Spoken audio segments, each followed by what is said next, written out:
Welcome to Pennsylvania Newsmakers, and as always, thanks for watching. Well, Gene Barr joins us. We're going to chat about the business outlook for 2015. But first, we're going to hear from Bob Latham. He's the go-to guy on transportation and infrastructure and update. And guess what? We could be looking at some new rules and regulations for, guess where? Work zone safety. What's going on in those construction sites? You'll want to know. We'll be back in a minute. This is Pennsylvania Newsmakers, a fast-paced, unrehearsed weekly discussion with and about the leaders who shape your world. And now, here's your host, Terry Madonna. All right, well, we're going to hear from Bob Latham. He's sitting across from me. He's our go-to guy whenever we talk about transportation issue. He's the Executive Vice President of the Associated Pennsylvania Constructors, a guy who was heavily involved in the passage of the $2.4 billion a year infrastructure bill that passed the Pennsylvania legislature now a couple of years ago. How long ago was that? You know, it seems like we talk right. about will we ever pass this forever? We've have a whole construction season under our belt now. A lot of things happening in infrastructure in Pennsylvania now as a result of Act 89. Jobs are up considerably in engineering and construction. I'm sure everybody has seen a lot of these work areas around their communities. You can't go anywhere without seeing them. Well, That's a good thing. We spent a lot of last year making up for the bad winter by doing paving, et cetera. So construction projects up about a third. That inures back to the total economy. The other thing is PennDOT has sort of overlaid this big public-private, privately financed bridge project on top of that. So we will see a lot of bridge rehabilitation. A lot of those bridges that were going to be closed will be reopened. So a lot of bright things, a lot of mobility, and a lot of safety for communities and motorists in their town. I want to get to this work zone safety in the next segment. Right. But the fact of the matter is, and we've talked about this before, this was extremely important to the economy of the state. And there were some, controversies over the spike in, the gasoline tax, and now with fuel oil, prices when you go to fill up lowest in 5 years. We don't hear much about this. But the point is, job creations, safety on the roads. I thought, and I try to be neutral on this, that this was something that had to be done. And you're saying... I'm saying that that people, by and large, understand that you need to pay for infrastructure. Somebody has to pay for it. Our system, as the user paying for it, really is the best way to go. That's what we did responsibly here in Pennsylvania. I see other states now talking about all kinds of crazy ways to try to fund transportation without funding it. Borrowing money and doing this and getting the voters to vote on bonds. Pay-as-you-go. But the pay-as-you-go that we have system here, upstream at the refinery level, where the taxes at the refinery level is working very well for us and will serve us well into the future. All right, Governor-elect Wolf takes office January 20, just shortly after this program airs. What's your expectation about Governor-elect Tom Wolf and infrastructure? Well, in conversations and meetings I've been in where Governor-elect Wolf has been there, he's always indicated he supported Act 89, but he thinks we can do more. He has some big ideas, which we like about the governor-elect. He wants, and one of them is what's known as an inland port, and there are a number of states that are looking at that. We have, because of the world economy, there is such need for distribution facilities and the land mass that we have here in Pennsylvania and our crossroads with various interstates, with upgrading the interstates and putting a staging area perhaps in... What is a staging area for? Well, you would bring containers and other cargo in from the port of Philadelphia, New York, New Jersey, and then it would be a distribution point out to the south and then the Midwest as well. And it would create a lot of jobs in many of the areas of the state that are still hurting for jobs. All right, we're also looking at congressional action on a comprehensive highway plan. Do I have that right? Yes, I mean, all this good news is still predicated on whether Congress will act. Last summer, they failed to do a long-term financing bill. In other words, half of our funding is at the state level and half of it's still at the national level. Right. So our program and all of this construction could be in jeopardy if Congress doesn't act to reauthorize and fund the National Highway Program, Highway and Public Transit Program. All right, but let's run to a break. When we come back, I want to. One of the things that I've noticed, and maybe it's just me, and I think maybe many of our viewers would concur. I'm driving down the highway, and you get into a work zone, and people just speed right by.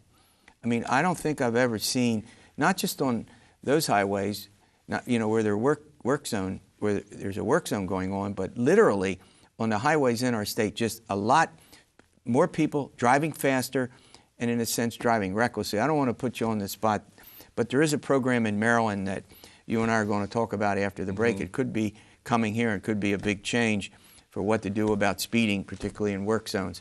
We'll talk about that with Bob Latham after these words. This broadcast of Pennsylvania Newsmakers is presented by the Pennsylvania Chamber of Business and Industry, the statewide voice of business.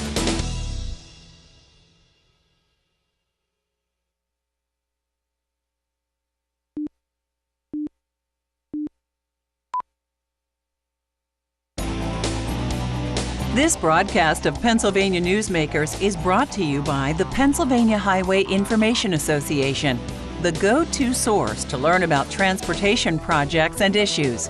Please visit pahighwayinfo.org. And by the Pennsylvania Manufacturers Association.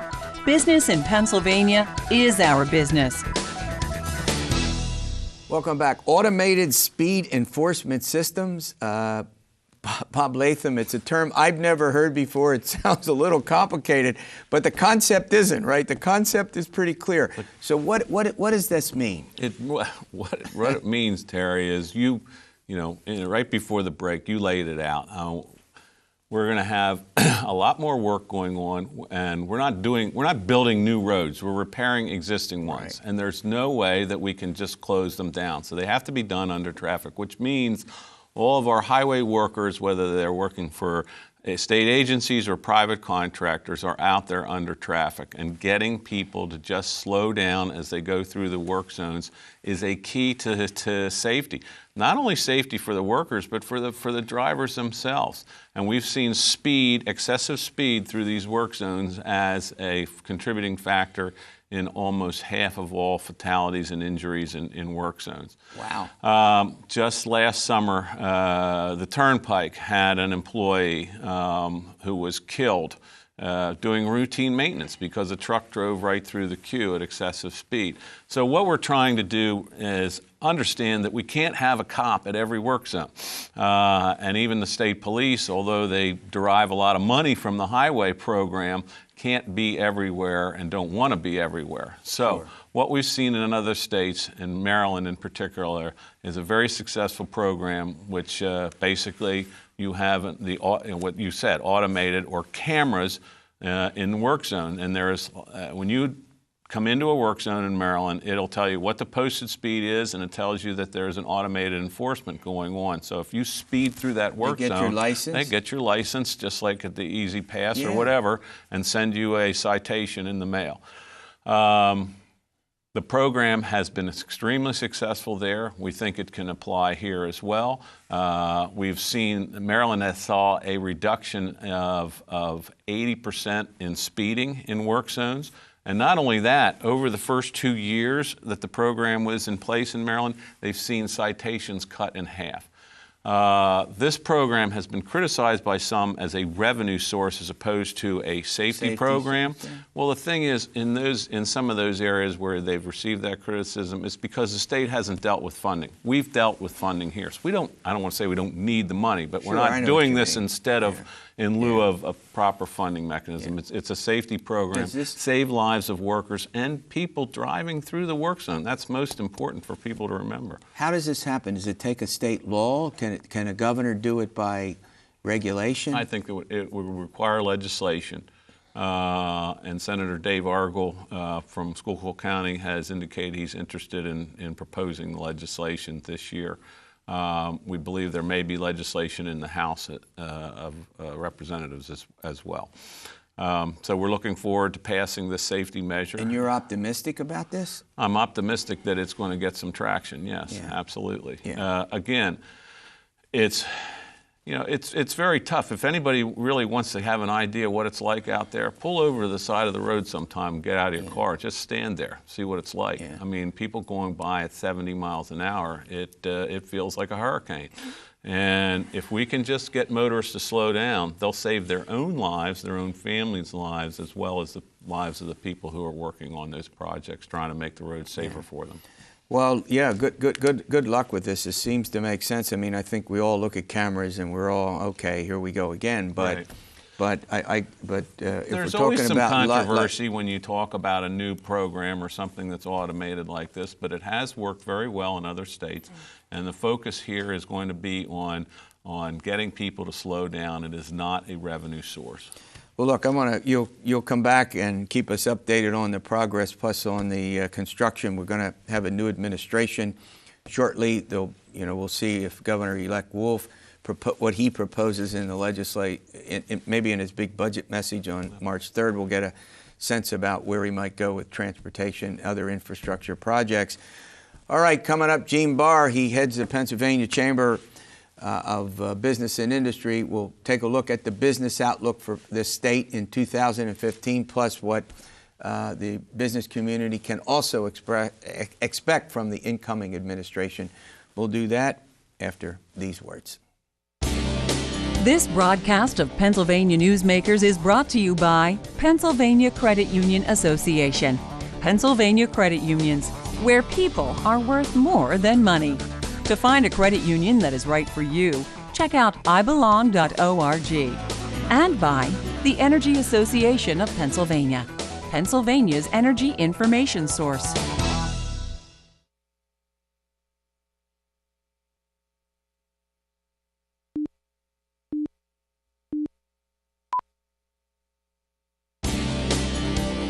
This broadcast of Pennsylvania Newsmakers is presented by the Hospital and Health System Association of Pennsylvania, working towards a healthy Pennsylvania, and by the Pennsylvania Coal Alliance, representing companies involved in America's most affordable, reliable energy source. To learn more, visit pacoalalliance.com. Gene Barr joins me. He's the president and CEO of the Pennsylvania Chamber of Business and Industry. We're going to get a 2015. Gene Barr, when I read in the national publications about this year and the economy, everybody has a big grin on their face. They're smiling. Price of petroleum down, you fill up your tank. We've got good job creation the last quarter of 2014. The stock market looks like it's going, continue to go through the roof. What's your sense about the state's economy from the business point of view? Clearly the national, what's going on, and you're absolutely right, a lot of good news there, will drive what happens in the state. The downward movement of oil prices and natural gas prices has somewhat of an impact on us in that it makes it perhaps not as attractive to develop our resources, but I still think they're going to be there. And let's keep in mind, the development of Pennsylvania's natural resources has been, and the U.S. resource has been one of the real driving forces behind this drop in crude oil. So it has helped the consumer tremendously, which again, as you point out, is going to feed this growth. With creating new jobs, it's going to create some pressure on wages, which is going to be better for wage earners. The only downside is what's going on in other places in the world. The U.S. is doing much better than other places in the world. Yeah, one of the things that strikes me is that we do have this disparity between the folks at the top whose income have gone up sharply and the middle class whose incomes have gone up, in a negligible way. Some say it's matching the skills that people have to the workforce, that there's a mismatch there, that STEM programs, the science, technology, that more of that ought to be emphasized in the colleges. And we're moving there. As a professor, we're acutely aware of that. And I would agree with that. And I think there's a lot of reasons why we see this growth in income inequality, which is interesting given that it seems to have gotten worse in the last few years at a time when we've created significantly more regulation. We've increased taxes on, quote, the rich, however you want to define that. But I think part of it is, you're right, we're not, unfortunately, training a lot of young people for a lot of these new technology-oriented jobs. Automation is taking away some jobs. Higher costs for health care mean less money to pay for wages. All of these things work, unfortunately, a lot of times to the detriment of wage increase, which is why creating new jobs is so important. It will create more pressure on that, help grow this economy. Yeah. One of the things that, we've talked about over the years, I mean, as you know, in general, you know more about this than I do, the business community is most of the business folks I talk to are not crazy about doing a shale tax, whether that's the tax on the cubic feet of natural gas extracted from the deep well, from the deep well drilling. More of a severance tax on top of the impact fee we have. On top of the impact fee, right. But the point is now, if production drops off and the price of natural gas continues to fall, what does that do for any potential revenue raised from a possible shale tax in the state? You bring up a great point. First off, let's go back. The current impact fee we have equates to about a 3% severance tax. That's on top, of course, to the 9.9. Exactly. That's great. About 240 the last time. Now that goes back to municipalities, local governments, counties, et cetera. But you're right, and in fact, some of those people who were saying, hey, we could put a severance tax on of 5%, 6%, forgets a couple things. One, they miscalculated what the potential tax on that price is, and two, they neglect the question about, are you going to go back to the municipalities and tell them you're not getting that money anymore? Right. So this $1 billion that's been thrown around for a number of months. Well, Governor-elect Wolf has said he said $1 billion, and it's not going to be that. Now he's backing down because he realizes that we can't do that. And again, how are you going to handle the current $220, $240 million a year that goes back out to municipalities? Are you going to claw that back? Will this be on top of that to get those dollars? There's a lot of questions need to be answered in the next few months. Yeah. Well, one of the things that we're going to follow closely, and I'm sure the business community, is the state looks like it has a $2 billion structural deficit. We've been talking about that. Maybe that's the single most important fiscal problem confronting the state at the moment. Later on, we can talk about two of the goals that you all have had, pension reform and liquor privatization. But $2 billion at the outgoing administration of Governor Corbett has said that they've probably reached the limit on the cuts that they can make, that they've tight budgets. So how's the state going to get out of a $2 billion deficit without new revenues at a time when even the outgoing administration is saying there's probably not much more to cut? Doesn't that create a... Well, the biggest fiscal problem we have is the pensions, which we'll talk about in a moment, because that has really gotten us to this point. Pensions are taking 2/3 of every new dollar that comes in. So that really is the fiscal problem. Yeah, there is a deficit here that this administration has to grapple with as they prepare their budget over the next couple months. But pensions are the driving force behind that. The new spend there, as well as mandates at the federal level, et cetera, all of these things are creating a real problem in terms of revenue. All right, I'm chatting with Gene Barr. Let's run to a break. We're going to talk about one of the more controversial issues, that's pension reform. The Governor-elect Wolf has a very different position as we speak about how to deal with it than particularly Republicans in the legislature. We'll talk about that, and maybe even talking about, can you go buy some alcohol somewhere in retail stores? We'll talk about that in a moment. This broadcast of Pennsylvania Newsmakers is presented by Highmark Blue Shield, changing the way health plans work for business with a variety of plan options for employers and more choices for employees. Information is available at highmark.com. Have a greater hand in your company's health. And by the Pennsylvania Healthcare Association, the future of long-term care.